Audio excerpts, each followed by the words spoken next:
areas where people don't have a technical degree. So one such person is among us. He is a grassroots innovator. So I would like to introduce Mr. Leela Ram Sahu to everyone here, uh, who has come all the way from Dhamtari, Chhattisgarh to talk about his innovations, the awards he received for his innovation, the challenges faced, and his journey from being a grassroots innovator to being an entrepreneur. Mr. Leela Ram Sahu is a progressive farmer who has improved and conserved a good quality traditional brinjal variety named Niranjan Bhata. He has been maintaining the variety's purity by mass selection method. The variety is resistant to major pests and diseases. His brinjal variety has been disseminated in various states like Bihar, Maharashtra, Odisha, Madhya Pradesh, Kerala, Manipur, and Gujarat. Various organic farmers have appreciated the performance of the variety. Mr. Leela Ram is also a social worker and guides villagers on the problems shared with him. He believes traditional crop varieties and organic cultivation practices are better for the environment and human health. A number of local editions of newspapers have written articles on this variety, and Leela Ram has been felicitated at the national level for his efforts of crop improvement in brinjal and organic cultivation practices. In 2018, his story has been included in the NCERT textbook on organic farming for standard 6 to 8.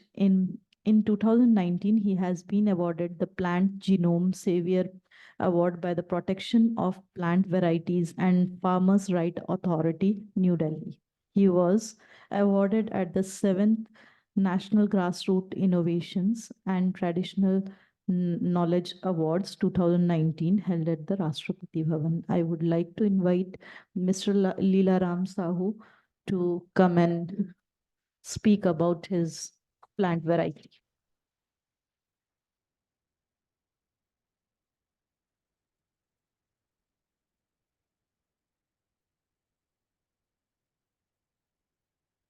आज के कार्यक्रम के organiser doctor Raghavan sir. अच्छा अच्छा। और आज के यहाँ के कार्यक्रम के जितने भी डेलीगेट्स हैं, छात्र हैं, उनको सबको सादर नमन। मेरा नाम लीला राम साहू है। मैं छत्तीसगढ़ के धमतरी जिले से बिलोंग करता हूँ। 4 मार्च 2017 को मेरे को राष्ट्रपति से अवार्ड मिला हुआ है। और ये अवार्ड जो है एक देसी ब्रिंजल जो है उसको नए तरीके से और बहुत सारे उसमें इनोवेशन है मेरा, तो उसके लिए मुझे राष्ट्रपति से अवार्ड मिला। सर, सबसे पहले मैं अपना पारिवारिक परिचय दे दूं।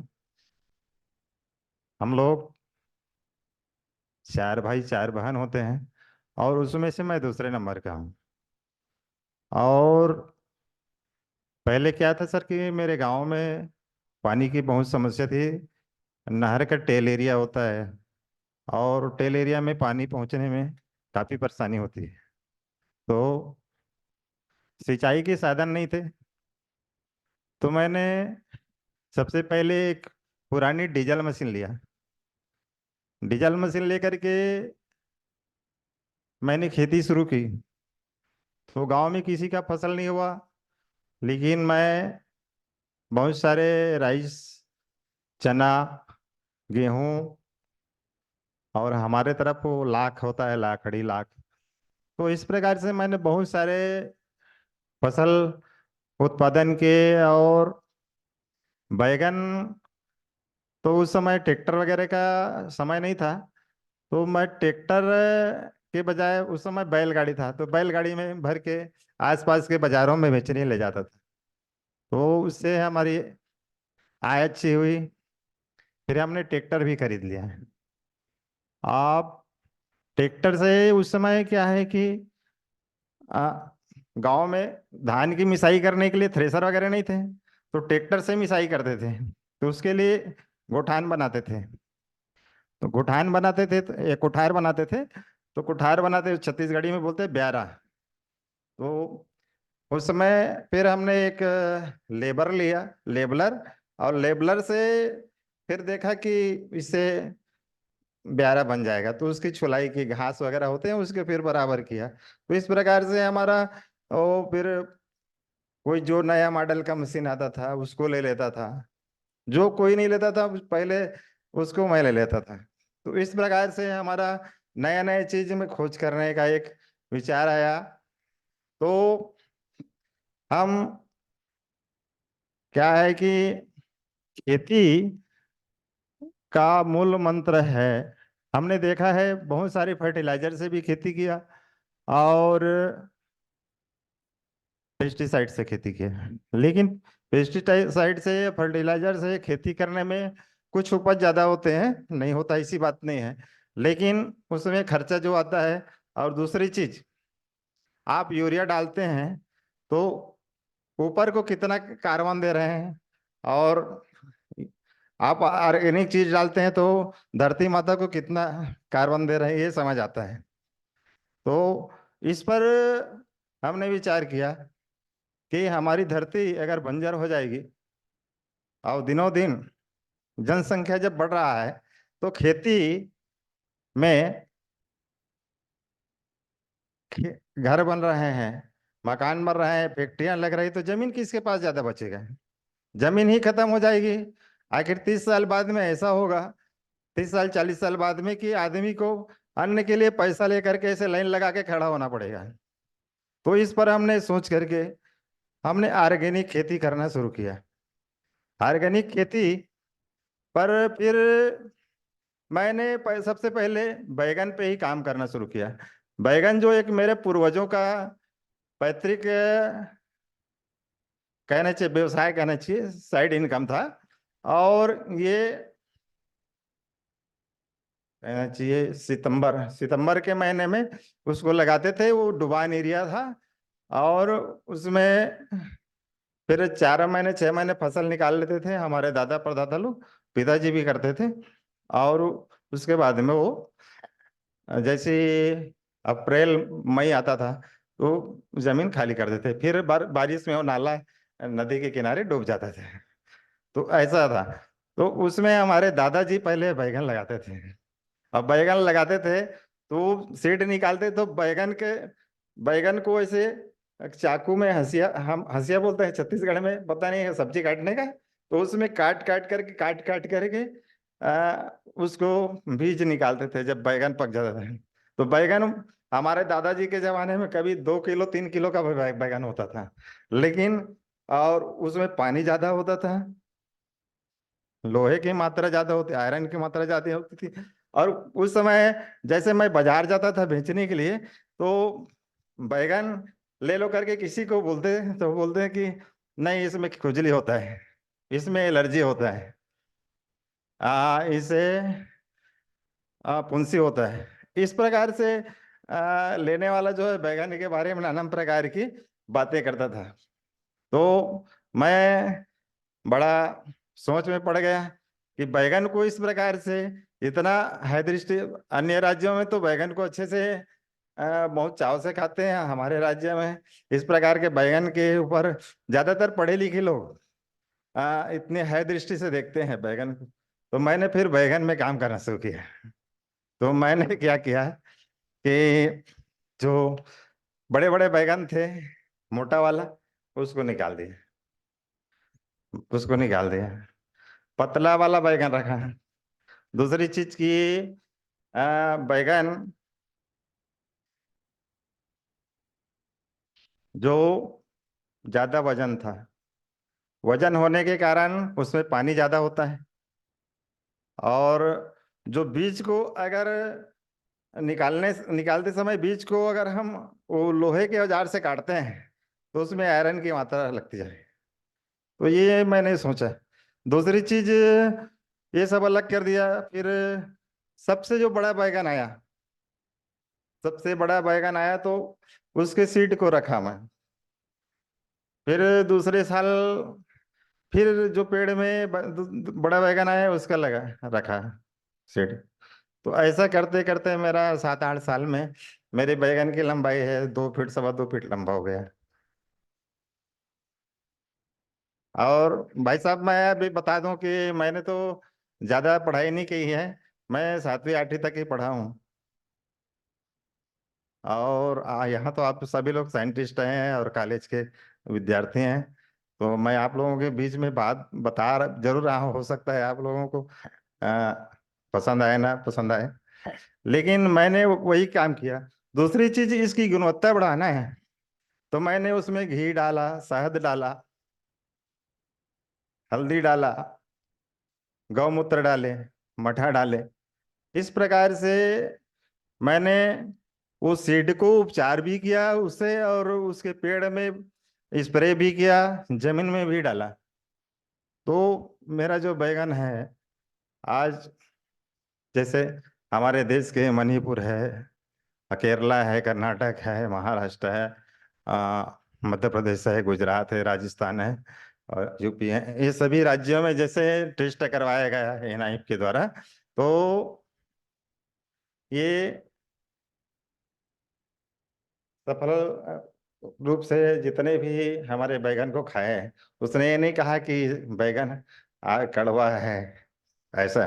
तब हमको राष्ट्रपति से अवार्ड मिला।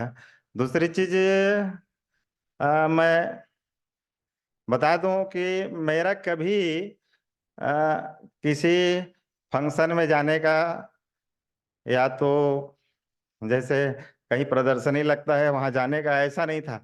मैं बहुत शर्मिंदगी महसूस करता था। लेकिन वो मेरे गांव में डॉक्टर सूरज चौधरी आईआईएम के प्रोफेसर थे।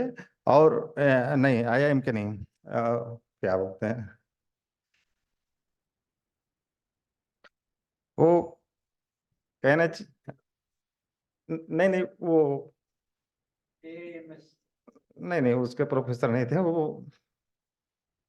वो कम कम खेत लागत में खेती कैसे किया जाए। हाँ। तो जैसे आपके खेत में जैसे राइस लगा है तो उसमें सूट बोरर आ रहे हैं, तो सूट बोरर आ रहे हैं, तितली आ रहे हैं, तो उसमें आप एक रस्सी बांध दो, है ना, खेत में। तो आईपीएम के वैज्ञानिक थे, आईपीएम के। हाँ, आईपीएम के। हाँ। हाँ, तो वो कम बजट में कैसे खेती की जाए, तो इस पर वो हमारे गांव में किसानों को प्रशिक्षण देने आते थे। तो उनके साथ हमारी मुलाकात हो गई। 2-4 बार बैठे उसके प्रशिक्षण में, तो जान पहचान हुआ। फिर हम उसको अपने घर चाय पिलाने के लिए गए। चाय पिलाने के लिए ले गए तो वो हमारे घर में देसी खीरा जो था, उसको मैं चाय पिलाया तो पहले उसको दिया खाने के लिए। तो बोले यार इतनी स्वाद है, कहाँ लगा है आपका खीरा। तो मैं कहा सर बाड़ी में लगा हुआ है। तो मेरे बाड़ी में जैसे देखे तो मेरे यहाँ देसी पपीता, देसी अनार, और भैंस जेठी, डांग कांदा, और चेरी टमाटर, देसी बैगन, देसी बेर, देसी आम, सारी चीजें देसी मेरे पास। देसी जिमीकंद हो गया, देसी कुंदरू हो गया। मेरे मेरे आज भी है। जितने भी परिवार में मेरे दादी दादा ने छोड़ के गया, मैंने उसको फेंका नहीं। आप तो लोग फेंक देते हैं। तो पूर्वजों का चीज जो है कहीं बेकार जाने का नहीं है, पूर्वजों का चीज संभाल के भी रखना चाहिए। हम तो, हमारे पिताजी थे तो हम आए हैं। तो हमने भाटा का नाम भी निरंजन भाटा रखा है, हमारे पिताजी के नाम पे रखा है। और वो डॉक्टर साहब देखे तो बोले यार इसके अलावा और क्या करते हो। तो धान के अलावा क्या करते हो, चना के अलावा क्या करते हो। तो हम गर्मी के समय क्या करते हो, खाली रहते हो। तो सर हम लोग बैगन लगाते हैं, मिर्ची लगाते हैं, ऐसे हमने आपस में चर्चा की। तो चर्चा किया तो उस समय ऐसे मुंह से निकल गया कि सर बैगन लगाते हैं तो कितना बड़ा बड़ा होता है बैगन तुम्हारा? तो हम बता दिए 1.5-2 फीट का होता है। तो बोले यार खा कहाँ के 2 फीट का बैगन होगा, तुम मेरे साथ मजाक करते हो बोले डॉक्टर सूरज चौधरी जो है। तो मैं कहा कि सर, एक मेरा दोस्त था वो बोले होता है सर भैया का बैगन होता है। तो बोले कि कब लगाओगे बैगन? वो मैं कहा कि सितंबर में लगाऊंगा, हाँ सितंबर में लगाऊंगा सर। तो बोले कि ठीक है, तुम्हारा फल कब आ जाएगा? दिसंबर जनवरी में आ जाएगा। तो उस समय मेरे को फोन करना, मैं आऊंगा तेरा बैगन देखने। अब मैं उस समय उसको बुलाया, और बुलाने के बाद में मैं उसको गांव का पूरा बाड़ी दिखाया। घूमते घूमते थक गए। बोले यार कहाँ के 1.5-2 फीट का बैगन है बोल के मेरे को ले आए, मेरे को घुमा घुमा के थका दी है। मैं कहा कि सर अब सबका तो देख लो, फिर मेरा देखना। तो फिर उस समय फिर थोड़ा देर बाद में थक गए तो मैं लास्ट में दिखाया उसको। और लास्ट में दिखा करके फिर कहा कि यार मेरे को घुमा घुमा के थका दिए, पहले दिखाए होते तो इधर उधर मेरे को घूमना नहीं पड़ता। तो मैं थक गया हूँ करके। तो क्या हुआ सर, अब देख लिए तो सबका संतोष हो गया, मेरा देखे तो मेरा संतोष हो गया। इसमें क्या है कि उनका नहीं देखे होते तो मेरे चीज को कैसे यकीन करते हैं? तो फिर वो देख करके 13-14 में चले गए। 13-14 में चले गए। फिर मेरे को एनआईएफ से डॉक्टर अनिल के गुप्ता के एनआईएफ जो है वहाँ से, और रजनी भी वहाँ काम करती थी, तो वहाँ डॉक्टर विवेक कुमार ने मेरे को फोन किया, ये लिखा, पत्र लिखा, पर फोन भी किया कि आप की ब्रिंजल की वैरायटी के संबंध में जानकारी हमें मिली है डॉक्टर सूरज चौधरी के द्वारा, तो आप हमें पूरा जानकारी भेजें। तो मैंने 2-3 बार उस लेटर का ध्यान ही नहीं दिया, मैंने कोई जवाब नहीं दिया। अंत में ये रजनी आई, रजनी वहाँ एनआईएफ में काम करती थी। तो रजनी आई, तो रजनी भी आई तो इसको पास के शहर राजिम से लौटा दिया इसको। कुछ इंट्रोडक्शन हुआ था इनके साथ में। फिर डॉक्टर नौसाद का नंबर लगा मेरे यहाँ आने का। तो डॉक्टर नौसाद परवेज जो है, वो एग्रीकल्चर के हैं। तो उसको बोले कि आप यार जाओ छत्तीसगढ़, वो साहू जी का भाटा देख के आना। तो डॉक्टर नवसाद आने के पहले बोले, साहू जी आप कहाँ रहते हैं? मैं छत्तीसगढ़ आने वाला हूँ आपके यहाँ, और आपके यहाँ टेररिज्म की प्रॉब्लम तो नहीं आप जहाँ रहते हो? क्योंकि अभी तक टेररिज्म के मामले में बदनाम है छत्तीसगढ़। तो मैं कहा सर कि मैं जहाँ रहता हूँ वहाँ पे कोई टेररिज्म की प्रॉब्लम नहीं है। मैं रायपुर से लगभग 50-60 किलोमीटर की दूरी पे हूँ, और कोई प्रॉब्लम नहीं है। आप मेरे राजिम शहर में आ जाइए, मैं आपको लेने के लिए 5-7 किलोमीटर मेरा गांव है, आ जाऊंगा। फिर 7 जनवरी के डॉक्टर साहब आए और मेरे बैगन के संबंध में जानकारी लिया। जानकारी लेने के बाद में वो पूरी जानकारी एनआईएफ की मीटिंग में रखा। फिर मेरे को मार्च में राष्ट्रपति भवन बुलावा हुआ, 16 में। और वहाँ जब मैं गया तो वो कॉलेज के स्टूडेंट आते थे, और 10वीं 12वीं के बच्चे आते थे, और कॉलेज के भी जैसे एग्रीकल्चर के हैं, साइंस के सभी बच्चे आते थे। जब हमारा प्रदर्शनी था राष्ट्रपति भवन में, तो हमको बोलते थे कि अंकल आपका बैगन ये धारी धारी कैसा है? हाँ, आपने आर्टिफिशियल किया होगा, इतना लंबा कैसा है? हाँ, ये देखिए, ये छोटा है, मेरे बैग में नहीं आया, तो मैं इससे बड़ा बड़ा और है मेरे पास। हाँ, अब ये आर्टिफिशियल है पूरा, धारिया धारिया। तो आपने इसको कुछ बनाया होगा। मैं कहा कि बेटे प्राकृतिक चीजें हैं, इसमें मैं कुछ नहीं किया हूँ, ये प्रकृति ने जैसा दिया है। और मेरे पुरखों के पास ये सीड था। ये हाइब्रिड होगा अंकल बोले। ये बेटा ट्रेडिशनल चीजें हैं, मैं ऐसे कुछ नहीं किया हूँ। और ये आज तक खाने में बहुत स्वादिष्ट है। इसमें यहाँ तक तो सीड ही नहीं है सर, इसमें सीड नहीं है यहाँ तक। और यहाँ थोड़ा सा सीड मिलेगा, इधर फिर खाली मिलेगा। और इसमें बहुत कम सीड मिलेगा, बहुत कम सीड है और इसका वजन लाइट वेट है। कोई पकड़ कर देख सकता है, 300 से 400 ग्राम होगा। इतना बड़ा बैगन है, 300 से 400 ग्राम होगा।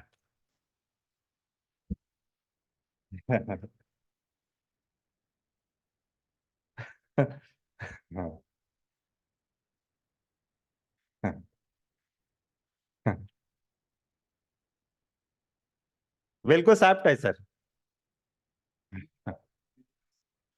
बीज लाया हूँ सर मैं। मैं तो वैसे अभी मेरे पास 15-17 पैकेट होगा, लेकिन मैं 2-3 पैकेट यहाँ लाया हूँ। रख लो, कोई दिक्कत नहीं है। कोई दिक्कत नहीं है, रख लो। कुछ कीड़ा वेड़ा नहीं लगता है? सर मैं ये कहूँ कि जिस बैगन में कीड़ा नहीं लगेंगे ना, वो बैगन बैगन ही नहीं है। हाँ जो बीट जो सारा बीटी ब्रिंजल होता है ना, जी। वो होता है, और वो बीटी ब्रिंजल उगाने से हाँ कीड़ा नहीं लगेगा। हाँ, वही बात बोल रहा हूँ सर। लेकिन ये जो प्रकृति ने दिया है ना, इनका दिखता है एक चीज, बड़ा कंपनी एक चीज मैं बता दूं सर, कि ठीक है आप जो कह रहे हैं वो बीटी बैगन की, मैं तो उसकी बात ही नहीं करूंगा। कि आप जानते हैं, वैज्ञानिक हैं, अच्छे तरह से जानते हैं। सबसे बड़े बात ये सर कि आप, मैं कहूँ कि सुंदरता एक धोखा है। तो सुंदरता एक धोखा है। तो कोई गलत बात नहीं है। धनिया जो होता है, धनिया मार्केट में आता है। धनिया जो होता है, आपके यहाँ 45-47 डिग्री जैसे सेल्सियस गर्मी होती है, वहां भी धनिया इठलाता है। आपके पेट में जाता है तो क्या करता होगा? आपके वैज्ञानिकों ने बहुत सारे विज्ञान के फायदे के लिए बहुत सारी चीजें की खोज की, जरूर की। लेकिन हमारे व्यापारी जो हैं, बड़ा फार्मर है, वो फायदा कमा रहा है। लेकिन आप जैसे खरीदार, या तो आप गरीब आदमी है, बाजार से खरीदता है, उसमें पेट में जहर जाता है, उसके पेट में जहर जा रहा है। लेकिन कुछ गिने चुने जो लोग हैं, या मल्टीनेशनल कंपनी, उसके फायदे के लिए ये बनाया गया है। टमाटर, आप सेव लेते हैं, सेव में क्या है कि उसमें प्लास्टिक रहता है, कोटिंग। कोटिंग, और महीने दिन तक सेव खराब नहीं होता। बताओ बोला, आपके पेट में जा रहा है तो क्या होगा वो? अब हम खा रहे हैं, उसको अच्छा दिखता है, वही खाते हैं ना। अच्छा, हम बाजार में जाएंगे, कोई बैगन में कीड़ा लगा वाला, भिंडी में कीड़ा लगा, करेला में कीड़ा लगा वाला होगा, तो हम उसको नहीं लेंगे। हाँ, और बीमारी अपने घर लाते हैं। आ जाएगा तो फेंक देगा ना। बीमारी हम अपने खुद घर लाते हैं। तो हमारा कहना है सर कि हमें, जो अनपढ़ गंवार है वो ना जागे तो ना जागे, हम पढ़े लिखे हैं तो हम तो जागे। कंपनी वाले बोलते हैं ना, उसमें कुछ ओन होता है, वो स्टेम बोरर तो शूट बोरर है ना। जी सर। ऐसा है, वो बोलता है क्यों आपका लॉस हो जाएगा। वही कीड़ा कीड़ा कंपेयर किया ना। कीड़ा को निकाल दीजिए सर, खा लीजिए, आपके शरीर में वो खराब चीज नहीं जाएगा, आप बीमार नहीं पड़ोगे, कोई दिक्कत नहीं है। क्या बोलते हैं? हाँ, और आप हो सके, कोई नहीं करता, फेंक देता। मैंने सर एक बढ़िया, जैसे नीम का तेल हो, नीम का तेल तो आप लोग सभी सिफारिश करते हैं पौधे में। मैंने एक इनोवेशन किया है। जैसे यूरिया धान में यूरिया, अधिकतर किसान 2 बोरी 3 बोरी तक डाल देते हैं। और उससे क्या होता है कि जमीन जो है, जमीन की उर्वरता है वो खत्म होते जाती है। तो मेरा कहना है, मैंने एक इन्वेस्टन किया है। तो उसमें मैं पहले 15 दिन का जो धान होता है, उसमें 1 लीटर गौमूत्र और आधा लीटर मठा और 25 ग्राम फिटकरी और 25 ग्राम हल्दी। तो ये अपन 4 दिन मठा में कापर डाल दें। मठा में 4 दिन कापर डाल दें। एक लोटा है, जैसे मठा का डिब्बा है तो उसमें एक लोटा, क्या कापर का लोटा हो या कापर के जो तार है, तो वो तांबे का तार डाल दें। तांबे का तार जैसे डालते हैं तो जैसे हम पहले हमारे घर में भारत में जैसे आम परिवार में जैसे फूल कांच का थाली होता था, तो घर में जैसे खट्टा सब्जी बनाते थे, खट्टा सब्जी बनाते थे, तो उस समय बहुत देर तक हम लोग बच्चे थे तो खाते खाते बहुत देर हो जाता था, तो उसमें कसा हो जाता था। और कसा होने के बाद उल्टी हो जाता था। उल्टी होने से हम लोग उसको खा नहीं पाते थे और उसको फेंकना पड़ता था, या तो जो खाए रहते थे वो भी उल्टी हो जाता था। तो उसी प्रकार से सर कीड़े का भी नेचर है। हम उसको 4-5 दिन या हफ्ता 10 दिन तक कापर डाल दें मठा में, और कापर जैसे डाले हैं तो वो बहुत कसैला हो जाता है, जहर बन जाता है। और जहर बनने के बाद में होता क्या है कि उसको हम गौमूत्र के साथ में और फिटकरी डाल के ये करते हैं, तो फिटकरी बहुत सारी बीमारियों की रोकथाम भी करता है, और मठा भी बहुत सारे पोषक तत्वों का काम करता है और बीमारियों का भी रोकथाम करता है। जैसे ये अपन कापर डाले तो जहरीला होगा, तो ये बीमारियों का भी काम करता है रोकने का, और कसेला भी। दूसरी चीज, गौमूत्र में यूरिया की जो मात्रा होती है, और इसमें भी बहुत सारे कंटेंट्स होते हैं। ये दवाई के साथ साथ पोषक तत्वों की भी पूरा पूर्ति करती है। तो इससे क्या है कि ये हम अगर डालते हैं 15 दिन में 1 लीटर, और 15 दिन के पौधे ज्यादा हो गए 1 महीने के बाद में डालते हैं तो 2 लीटर गौमूत्र, 1 लीटर मठा एक स्प्रे में। जैसे 15 लीटर का स्प्रेयर आता है, उसमें अपन फिटकरी की मात्रा 50 ग्राम कर सकते हैं।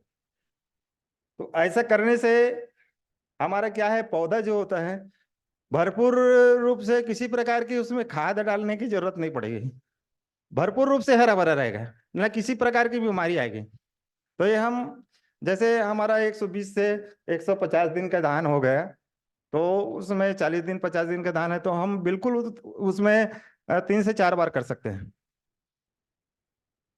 हाँ, 3 से 4 बार कर सकते हैं। तो इससे क्या है कि हमारे फसल को कभी कोई नुकसानी नहीं होगा, और बहुत सारे जो उसमें तो माहो लगने का चांस बहुत कम है।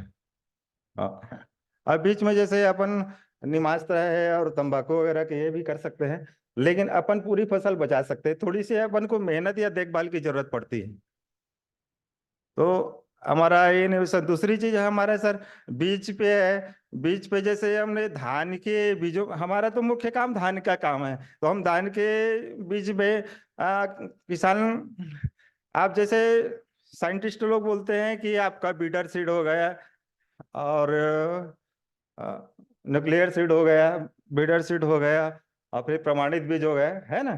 तो उसी प्रकार से हमारा सर कि हम अगर चाहें तो हमारे किसान कुछ करें, या वैज्ञानिक गांव में जाकर के सिखाएं किसी को, किसानों को, कि जैसे हम पहले रोपाई करते हैं सर खेत में, तो सबसे पहले जहाँ जिस पेड़ को रोपाई करते हैं, जिस पेड़ को रोपाई करते हैं उस पेड़ में सबसे बड़ा बाली आता है पहले, और वो बाली सबसे पहले पकता है। तो जो रोग मुक्त हो और सबसे बड़ा बाली हो उसको निकाल ले अपना। आपने जैसे मेरे खेत में 20 कुंटल पैदावार होता है, तो मैं कितना मुश्किल से 40 कुंटल 50 किलो की जरूरत पड़ेगी मेरे को 1 एकड़ के लिए, है ना सर। तो मैं उतना निकाल लूं, उसके बाद में मैं दूसरे साल उसको उपयोग करूं। तो उससे क्या है कि मैं न्यूक्लियर सीड निकाल लिया, और न्यूक्लियर सीड जो है, जी जी, न्यूक्लियर सीड है, तो क्या है कि वो फिर बीज अपने को दूसरे साल बीडर, तीसरे साल जैसे ऐसा होते होते कोई 7-8 साल तक सर दूसरे बीज बनाने की जरूरत नहीं पड़ेगी। अब किसान एक दूसरा किसान को, जैसे अपने रिश्तेदार है उसके यहाँ बटाई देते रहे तो क्या है कि बदलते रहता है, जमीन का जो ये है वो बदलते रहता है, और बदलने से क्या है कि उसकी उपज जो है कभी कमी नहीं होगी और किसान ना कभी कर्जदार बनेगा। ये मेरा सोच है। जय हिंद, जय भारत, नमस्कार।